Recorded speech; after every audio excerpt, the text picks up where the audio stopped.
Welcome to Documentary First, an inside look at a first-time filmmaker's journey. I'm your host, Josh Lindsay from the Movie Proposal Podcast, and with me is our first-time filmmaker, Christian Taylor. Hey, Josh Lindsay. Hello, How Christian. are you? Very good. And sitting next to Christian is our trusty-dusty research extraordinaire, push-and-button guy, Jason Rugg. Hey there. Hey, Hello. Jason. So speaking of Jason... in between recording our podcast, Jason brought up something interesting called script notes. It seemed related to what we were talking about. Jason? Yeah, it's so funny. Like, we end talking about something, and Jason's like, you know. So, anyway, I thought what you were saying was interesting. Tell me what script notes is, and tell me why that relates to what we were talking about last time. So, Script Notes is a podcast that's been going on since, I believe, 2011. Started by John August and Craig Mazin. Craig Mazin wrote the Chernobyl miniseries on HBO. I just started watching that. Yeah, Interesting. It's phenomenal It's and really horrifying. Horrifying, but yeah, very well made. Yeah, so Craig wrote that. Obviously, he hadn't written it when they started the podcast. And John August is best known for Big Fish, and gosh, he's done a bunch of stuff. And so these two guys have been doing a podcast since 2011. And I've been a big fan of theirs. I just recently bought their premium script notes, so I could go back and listen to some of their very first ones they recorded, which are actually locked away in a vault. And so I've been listening to these first ones from like 2011, 2012. And John August was talking about how back before he was a paid writer, one of his first jobs was at TriStar as a reader. And so he spent a good amount of his time reading scripts and writing coverage for them. And do you guys know what coverage is? Yeah, it means basically it's a summary of the script so that people can know what it is without having to read the long version. Yeah. So he would read all these scripts and say, here's what's happening in the script. And he would hand that over to other people who got to make decisions. And he learned very quickly what makes a script good and what makes a script bad. And so he learned a lot through that process. And he says that's a huge part of why he was able to become a writer. And so I thought that was really interesting going off of what you were saying, where you're talking to all these consultants and everything. And a big thing that you can do to try to learn and grow is also to watch great films, great documentaries if you're making a documentary, great fiction narratives if you're making a fiction narrative, but also to watch bad ones and see how you could improve them. Say, this is what I would have done differently. This is how I would have taken this movie that got 2 stars on IMDb, or it got a 20% on Rotten Tomatoes, and how would I fix it? Mm-hmm. And, that could be a little bit dangerous if you start like doing that about Star Wars. People will get mad at you. But if you do it with other films that, and generally keep it to yourself and figure out like, okay, how would I fix this? And don't be loud about it or anything. Just how would you fix it? And do it quietly, do it all the time, and you'll improve. And so, Christian, you were telling us a little bit about some consultants who you've been talking to recently who are really experienced, really good. Can we dive into that a little bit? Yeah, I just cannot stress enough how important it is to have a trusted group of advisors. And I've had that from the beginning. Corey John Johnson is one of our consultants. He was in Band of Brothers, Saving Private Ryan, Captain Phillips. He's got a huge resume in film and video and or film and TV, and Sandy Gordon is another who's a phenomenal producer. Nicole Bernardi-Reyes here in Chicago, another great one. So these people, I brought them on early on as I developed my ideas and needed some help. And then as we've gone through in the process, I've come back to them each time. This week, I had 2 really interesting calls, actually today.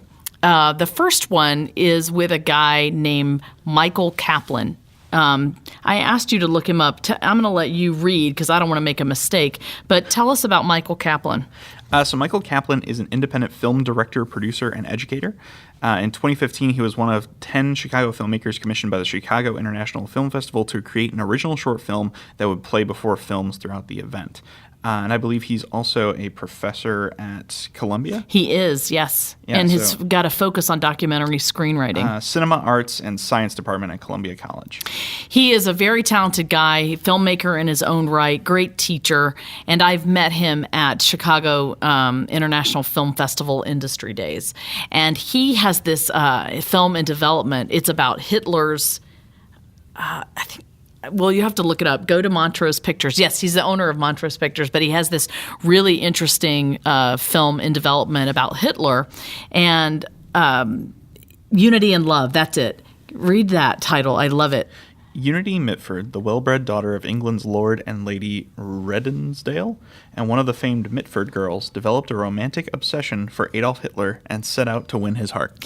So I saw that, and I was like, oh, that's interesting. He's really interested in obscure World War II stories.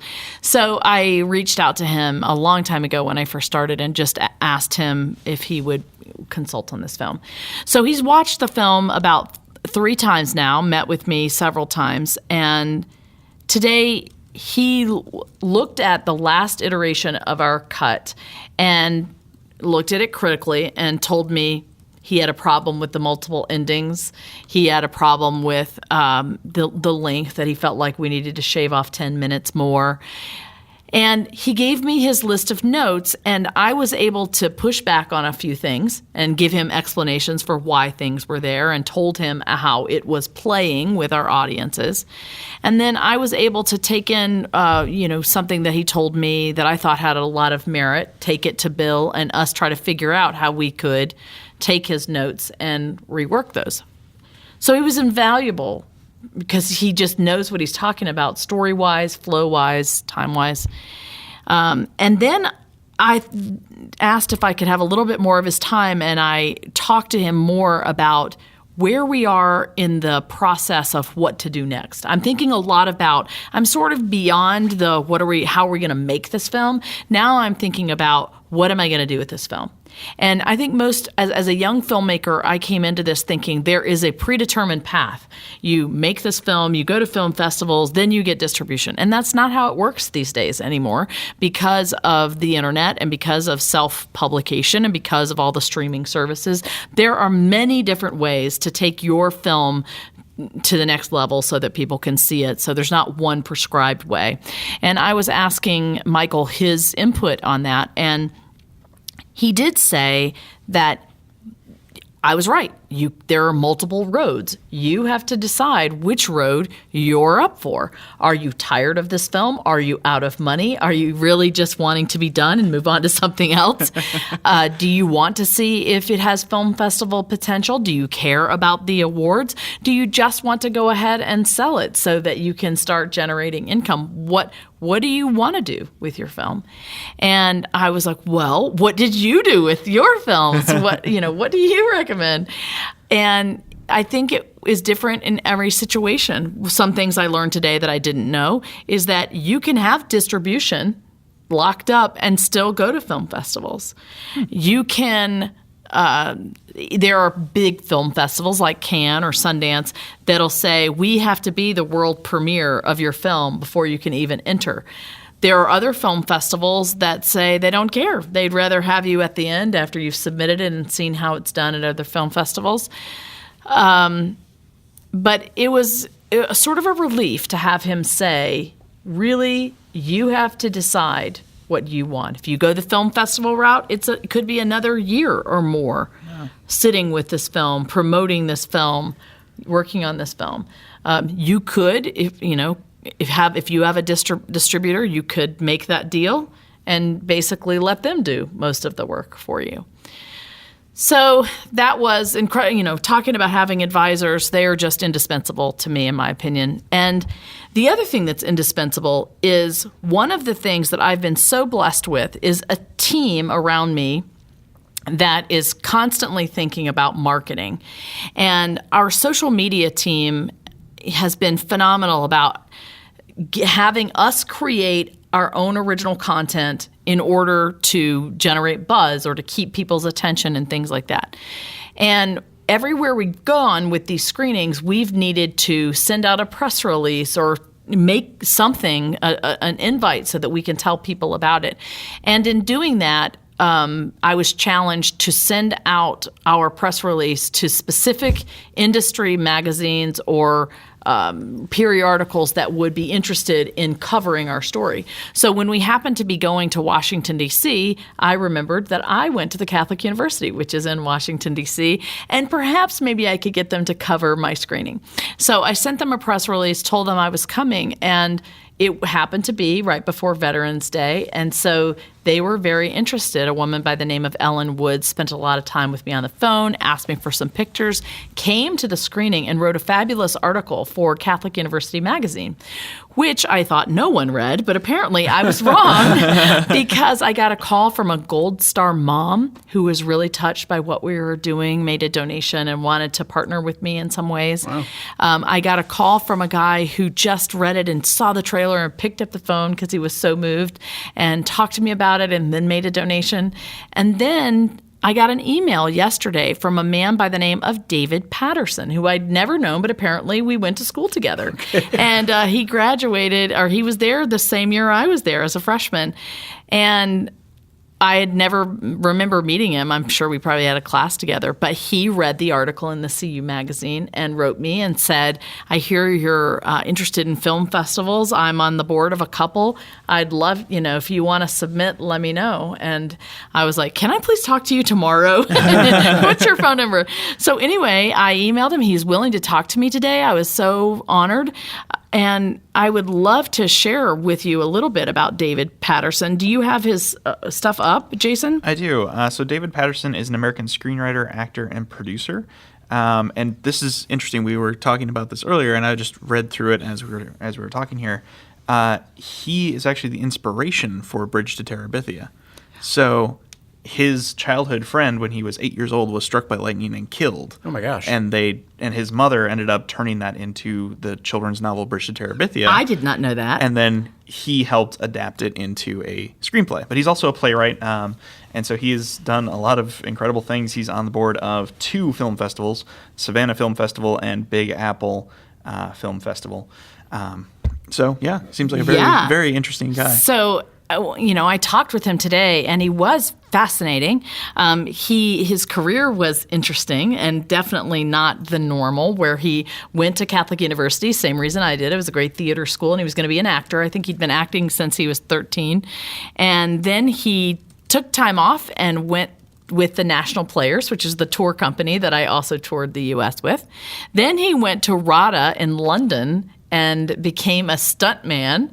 And then he came back to the United States, finished college at Catholic U, and was going to be an actor in New York. And then he goes up there, I think, falls in love, and sorry, David, if I'm getting this all wrong, but falls in love, and then was going to, I think he got another tour for another year, and comes back, and 9/11 happens. And so he loses a cousin in the Twin Towers, and then he started rescuing people, I think, for a couple of days down at Ground Zero. So that kind of changed a lot of things for him. And then he got married and decided to be a stay-at-home dad and write plays and scripts. Wasn't getting an agent or getting picked up, so he thought, well, I'm going to make my own thing. And he made his first film, Love Ludlow, which he's like, yeah, and I heard about some film festival in California called Sundance. Like, he didn't even know it was in Utah. And he submitted to it, and he won.